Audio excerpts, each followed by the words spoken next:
오늘도 주님 주시는 은혜가 여러분 모두에게 함께 하시기를 충만히 임하기를 주님의 이름으로 축원합니다. 며칠 동안 비가 정말 많이 왔죠. 바람도 많이 불고 비가 많이 왔는데 오늘 날씨가 정말로 좋습니다.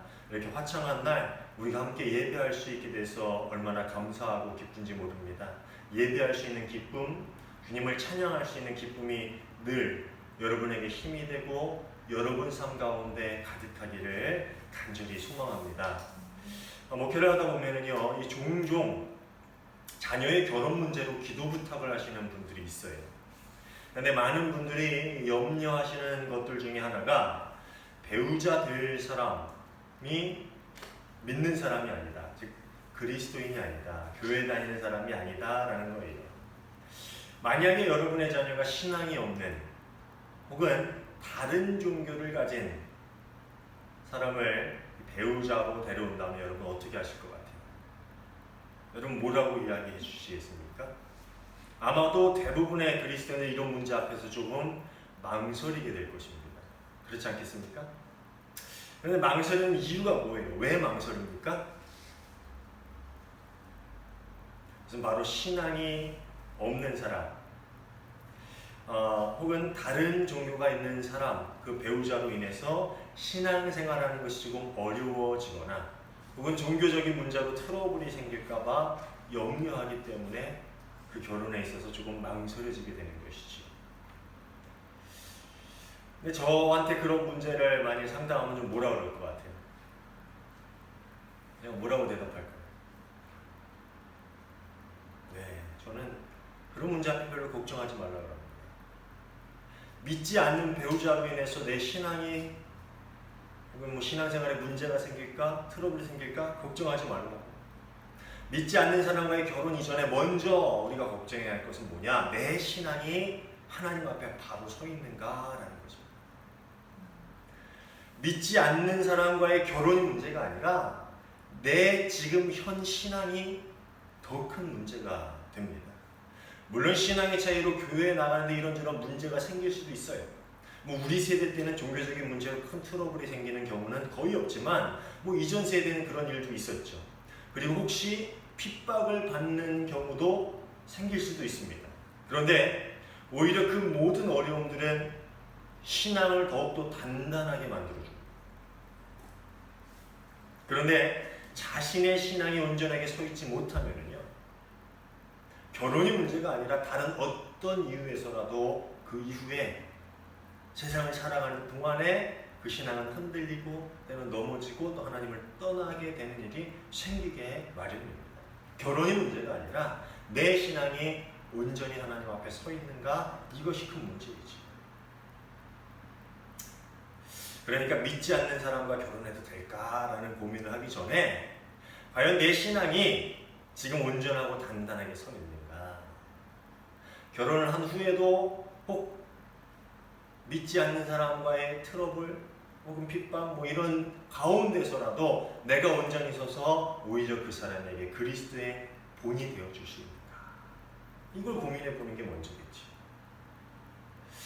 아주 오래전 이스라엘 사람들에게도 이 믿지 않는 사람, 하나님을 믿지 않는 이방인과의 결혼은 큰 이슈고 또 고민해봐야 할 문제였습니다. 오늘 함께한 본문은 에스라와 15,000명의 사람들이 예루살렘으로 돌아온 후에 처음으로 마주치게 된 문제를 이야기하고 있는데 그것이 뭐냐? 바로 이방 혼인의 문제였습니다. 2절을 먼저 같이 볼까요? 이방 사람의 딸을 아내로 혹은 며느리로 맞아들였으므로 주변의 여러 족속의 피가 거룩한 핏줄과 섞여갑니다. 지도자와 관리하는 자들이 오히려 이러한 일에 앞장을 섭니다. 왜요? 이방인과의 결혼 문제로 우리 하나님의 백성의 거룩한 혈통이 다른 민족과의 혈통과 핏줄이 서로 섞이는 그런 일이 발생하는데 지도자와 관리들이 이 일에 앞장을 섭니다. 와서 이제 사람들이 그것을 걱정하는 이야기입니다. 유대 율법에는요, 이방인과의 혼인을 금지시키고 있습니다. 이방인과 혼인을 하지 못하도록. 오늘 말씀 우리 같이 읽은 말씀 11절에도 이야기했죠. 주의 종 선지자들에게 명령하여 이르시되 그 땅에 가서 어떻게 하라고 12절에 보면은 여자들을 그의 아들들에게 주지 말고 그들의 딸들을 아들들에게 데려오지 말아라. 뭐 이렇게 금지시키고 있어요. 그런데 성경을 보면은 정말 이방인과 유대인들이 결혼하지 않았을까요? 그런 일이 없습니까? 아니면 그렇게 하면 정말 큰 벌이 내렸습니까? 아니에요. 꼭 그렇지는 않아요. 먼저 우리가 잘 알고 있는 한 사례가 있지요. 누굽니까? 누구예요? 떠오르는 사람? 이방인과 유대인이 결혼한 룻이죠. 룻은 어디 여자입니까? 암몬 사람이에요. 오늘 말씀을 걱정하는 그 중에 나오죠. 암몬 사람 나와요. 이방인과 결혼하는 그 족속들 중에 나오는데 이 암몬 사람이 바로 룻이었어요. 그런데 이 룻기나 다른 어떤 곳에서도 룻이 나오미 아들과 결혼한 것을 문제 삼지는 않습니다. 그렇죠? 게다가 나중에 이 룻이 자기의 고향 땅으로 돌아오죠. 유대 땅으로 돌아와서 누구와 결혼해요?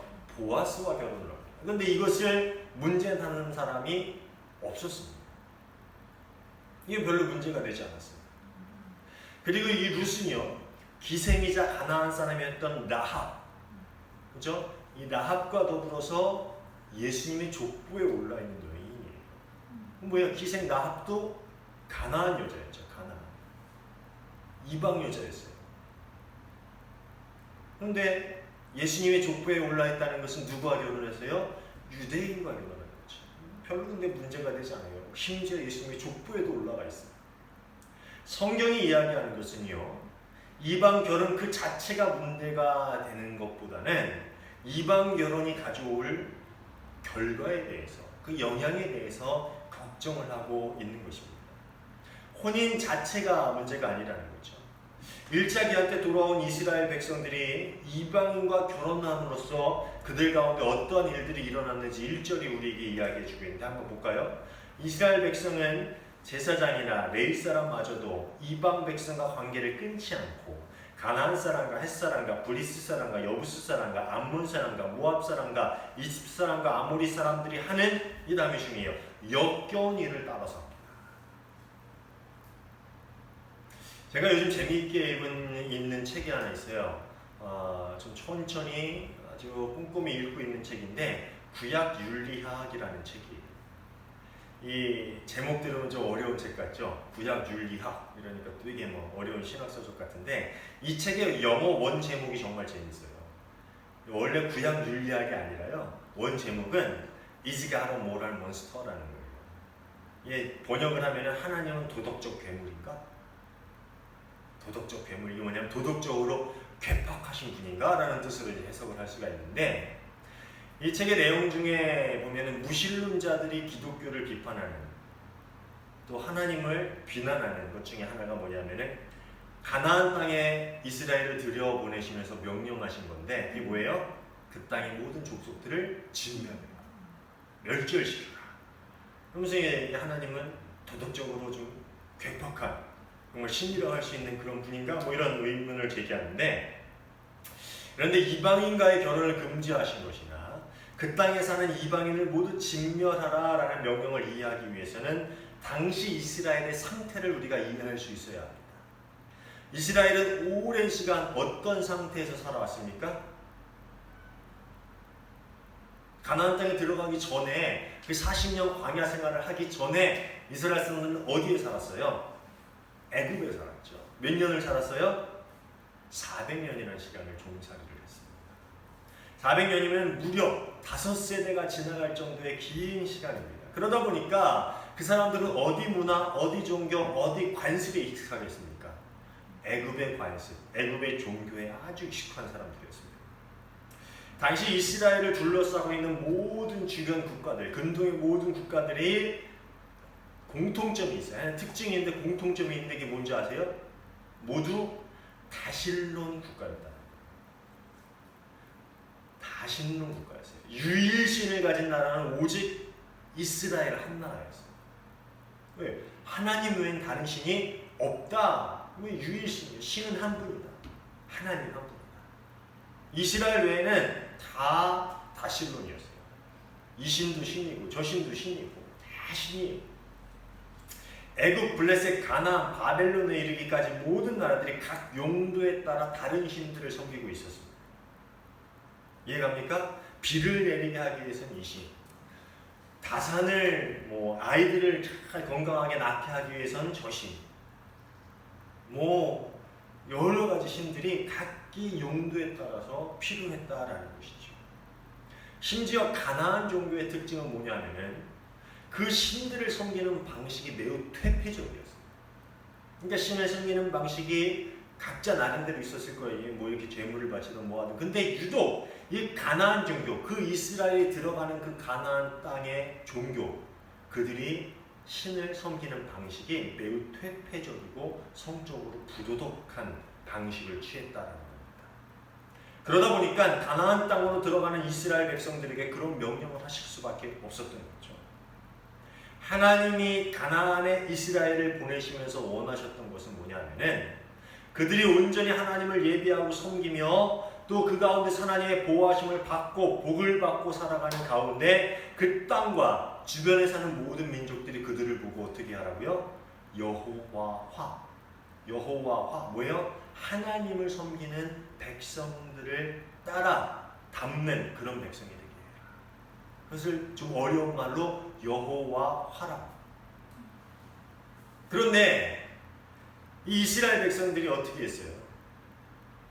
하나님의 백성으로서의 자신들의 정체성을 온전히 지키지 못했어요.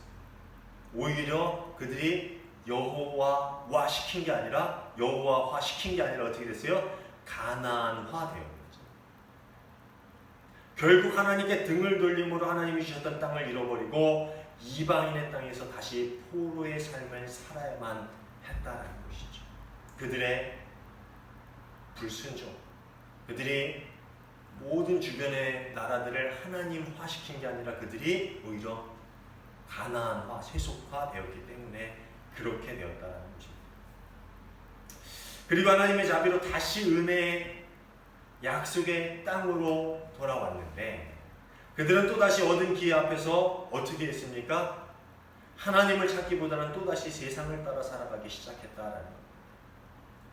저자가 그들이 어떻게 살아갔는지 자세히 언급하고 있지는 않지만 가증한 일이라는 표현만 봐도 그들이 이방족의 모든 풍습을 따라 살아가고 있음을 우리가 유추해 볼 수가 있습니다. 그러니까 그 옛날 가나안 땅에 들여보내면서 하나님이 염려하셔서 그들에게 명령한 모든 일들을 그들이 또다시 어기고 또다시 그 가증한 일을 따라서 살아가고 있었다는 것이죠. 그런데 더 심각한 게 뭔지 압니까? 방백과 고관들, 즉 지도자들이 그 가증한 일에 앞장을 섰다라는 것입니다. 지난주 말라기를 이야기하면서 잠깐 언급했는데 이 말라기에서 그 선지자가 나무라는 부분이 있죠. 이게 뭐예요?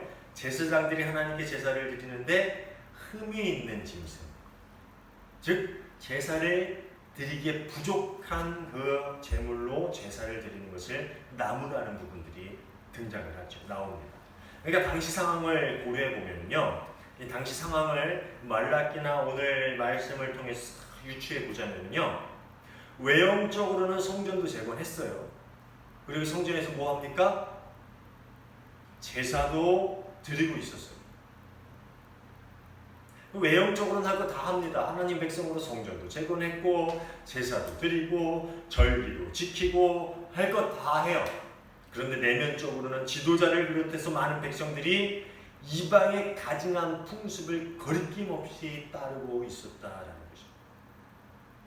그러다 보니까 하나님의 백성으로 살지 못하고 심각한 영적인 정체와 타락에 그들이 빠질 수밖에 없었다라는 것이죠.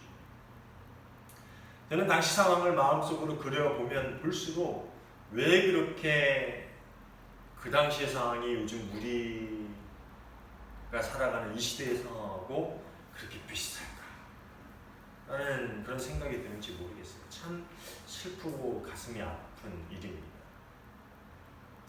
성전 재건 과정을 돌아보면요, 이 재건을 방해하기 위해서 온 사람들이 있어요. 기억나죠?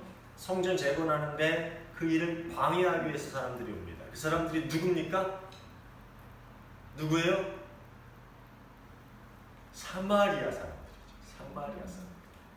그 사람들이 와서 뭐라 그래요? 우리도 너희 하나님을 예배하고 섬기는 사람들이다. 오래전부터 하나님을 섬겼던 사람들이다.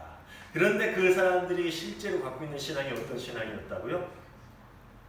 하나님도 섬기고 바알도 섬기고 마루드도 섬기고 모든 신을 다 믿고 섬기는 신앙을 가지고 있는 사람들이었습니다. 그래서 그때 귀환한 이스라엘 사람들이 그들이 돕겠다라고 제안한 것을 거절하죠. 그런데 80년의 시간이 흐른 후 이제는 그들이 사마리아 사람들과 똑같은 삶을 살아가고 있었다라는 것입니다.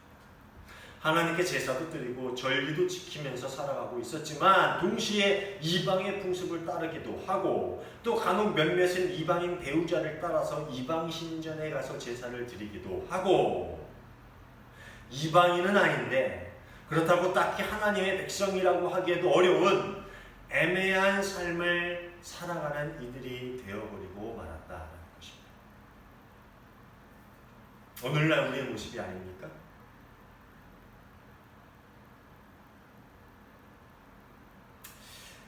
예수님께서 복음을 따라 예수님의 제자로 살겠다고 결심하여 모인 이들에게 마지막에 그들을 세상에 보내시며 하신 말씀이 있었는데 그게 뭡니까? 흔히 지상명령이라고 불리는 마태복음 28장 18절부터 20절의 말씀이에요. 나는 하늘과 땅의 모든 권세를 받았다. 그러므로 너희는 가서 모든 민족으로 제자를 삼았소. 아버지와 아들과 성령의 이름으로 세례를 주고 내가 너희에게 명령한 모든 것을 그들에게 가르쳐 지키게 하여라. 보아라, 내가 세상 끝날까지 항상 너희와 함께 있을 것이다. 잘 알고 있는 말씀이죠? 이게 지상 명령이라고 불리는 예수님의 마지막 명령이잖아요. 당부이자 명령이에요. 권유이자 부탁이 아니라 제자들에게 주어지는 명령이라는 겁니다. 그래서 지상 명령이라고 해요. 이거 중요해요. 이해가 안 가요? 지상 부탁, 지상 권유가 아니라 지상 명령이라는 거예요. 그러니까 제자들로 부름을 받은 모든 이들에게 너희는 가서 모든 민족으로 제자를 삼아라. 무슨 제자? 그리스도의 제자로 삼아라. 이방인이든 유대인이든 모든 민족 할 거 없이 다 그리스도의 제자로 만들어라. 그래서 어떻게 하라고요? 아버지와 아들의 성령의 이름으로 세례를 주라는 거예요. 그래서 내가 너에게 가르친 모든 것을 그들에게 가르쳐서 그들도 그것을 지키게 하고 그대로 살게 해라. 즉 하나님의 백성으로 만들어라. 간단히 말하면 이 세상을 그리스도화 시키라라는 거예요.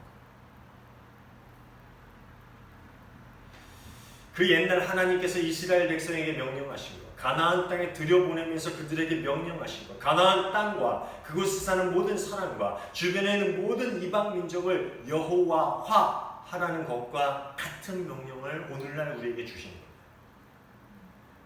그런데 우리는 어떻습니까? 우리 교회들은 어떻습니까? 세상을 변화시키고 있습니까? 사람을 그리스도화시키며 살아가고 있습니까? 이 땅에 하나님의 나라를 온전히 세워가고 있습니까? 아마 한때는 그랬었죠.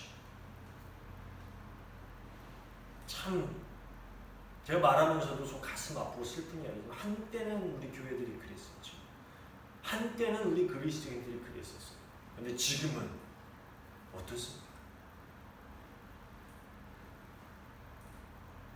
제가 보기엔 홀로 서 있는 것조차도 힘들어 보여요. 교회가 그나마 지금 현상을 지키는 것도 쉽지 않아 보여요. 세속화되지 않으면 그나마 다행이에요.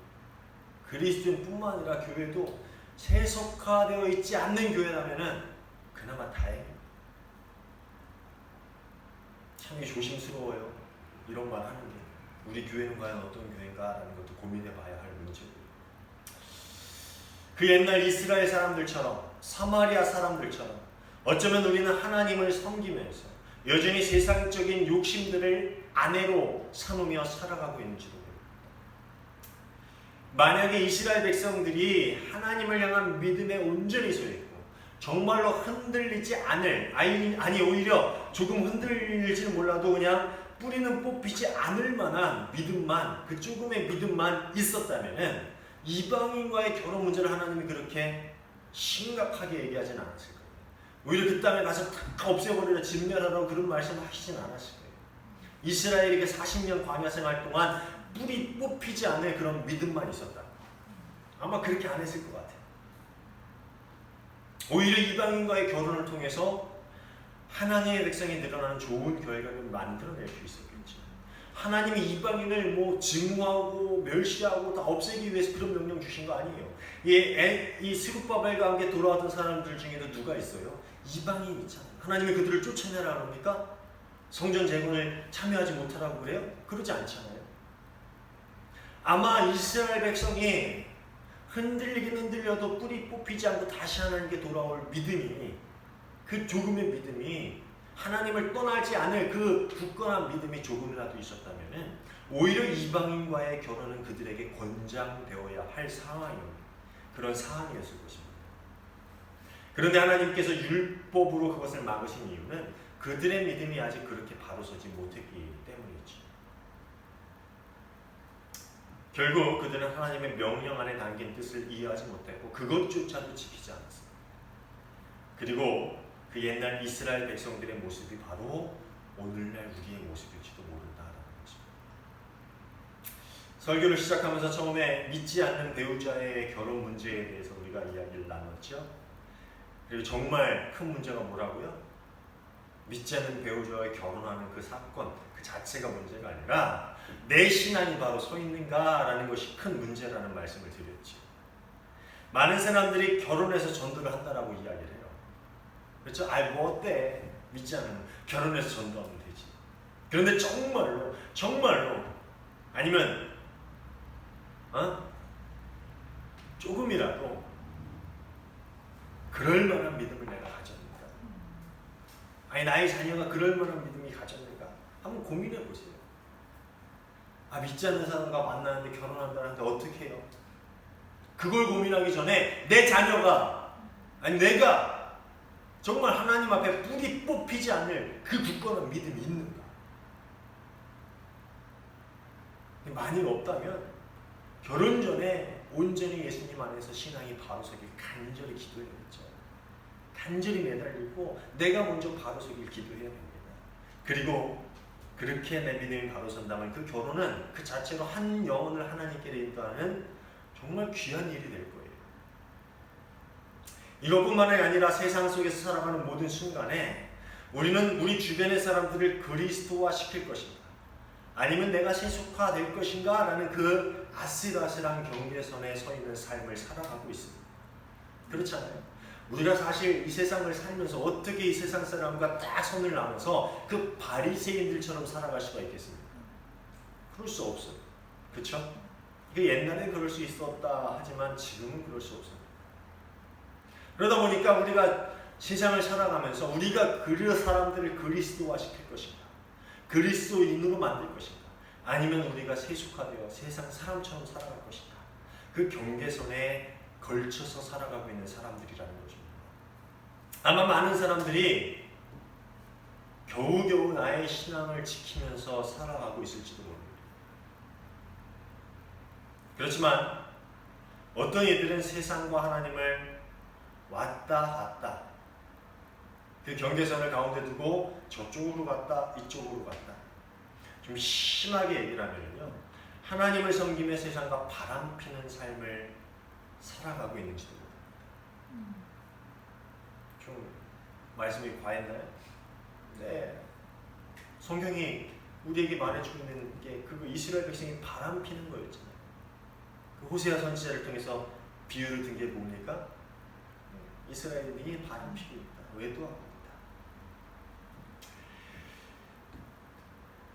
그렇게 점점 세속화되어 가는 것이지. 그러나 어떤 이들은 아마 많은 분들은 함께 일하는 이들에게 그리스도인이 어떤 사람인지 그 주변에 있는 사람에게 하나님을 믿는 백성이 어떠한 삶을 사는지를 보여주면서 살고 있습니다. 이게 참 감사하고 다양한 일이지. 그래서 아직 교회에 희망이 있다. 교회 안에 희망이 있고 그리스도인 안에 희망이 있는 것이지. 많은 분들이 이런 삶을 살고 있어요. 제가 잘 아는 권사님 한 분이 계신데 그분은 식당을 운영하고 있습니다. 근데 그분이 사장님이에요. 근데 사장님을 종업원 입장에서 보는 사장님은 어때요? 우리 쉽게 막 흔히 우스갯소리로 그런 농담, 옛날에 그런 개그 코너도 있었잖아요. 사장님 나빠요. 뭡니까 이게? 뭐 이런 얘기 하잖아요. 이 고용인 입장에서 고용주는 좀 안 좋게 보일 수도 있어요. 그런데 참 신기한 건 이 식당에서 일하는 직원들은 한 번 그 식당에 오면은 나가질 않아요. 나 여기서 평생 일하고 싶어요 라고 얘기를 한대요. 왜 그럴까요? 그분이, 그 원사님이 그 식당 직원 하나하나 가족처럼 보살펴 주시고 아껴 주시고 정말 너그럽게 베푸는 그렇게 그 사람들 대해서 그렇다는. 그리고 중요한 건 그 식당 직원들이, 그 식당에서 일하는 분들이 그분이 교회 권사님인 줄 알까요, 모를까요? 압니다. 그분이 그리스도인 것을 압니다. 참 감사하죠. 또 어떤 집사님 한 분이 있는데, 제가 아는 집사님 사업을 하시는데 이 사무실에 오시는 분들이 그분이 교회 다니는지 안 다니는지 대번에 안다고. 왜 하는 줄 아십니까? 사무실 곳곳에 신앙서적이 있다 보니까 다 오시는 분들이 교회 다니시나 봐요 라고 물어본대요. 근데 중요한 것은 신앙서적을 읽는 것뿐만 아니라 그분이 경영하는 모든 사업의 모든 부분에서 하나님의 말씀 안에서 모든 일을 경영하는 그런 모습이 담겨 있다라는 거예요. 안타까운 것은 그러다 보니까 돈을 많이 못 벌어요. 그렇지만 그분을 만나는 모든 사람들이 그분이 그리스도인이고 정말 하나님 말씀 안에서 사는 정직한 사람이구나라는 것을 알게 된다라는 거죠. 그러다 보니까 믿지 않는 친구들, 주변 사람들이 그리스도인이 이런 사람이구나라는 것을 알아간다.